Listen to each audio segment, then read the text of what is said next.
अस्सलाम वालेकुम, मैं हूं ज़ीशान। तो दोस्तों आज मैं आपको बताने वाला हूं आप एक 14 अगस्त का स्टेटस है बहुत ही अच्छा कैसे बना सकते हो। तो दोस्तों बहुत ही आसान तरीका है, चलते हैं जी वीडियो की तरफ।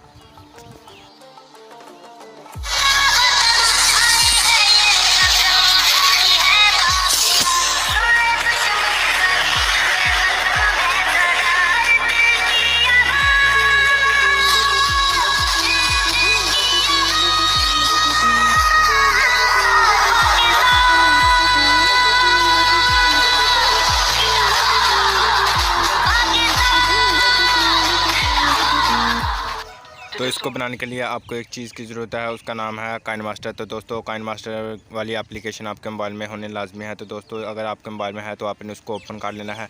तो उसको ओपन करने के बाद यहाँ पे देख सकते हैं मैं अपने मोबाइल पे जो है मेरे पास काइनमास्टर है। तो आपने नहीं है तो आपने डाउनलोड कर लेना है। आपको किसी लिंक से डाउनलोड करना पड़ेगा, प्ले स्टोर पर अवेलेबल नहीं है। तो दोस्तों आपने इसको डाउनलोड कर देना है। तो उसको डाउनलोड करने के बाद मैं आपको बताता हूँ आपने जो है ना फुल तरीका आपको बताता हूँ आपने किस तरह जो है ना स्टेटस बनाना है। तो दोस्तों चलते हैं जी वीडियो की तरफ। तो आपने ओपन कर लेना है यहाँ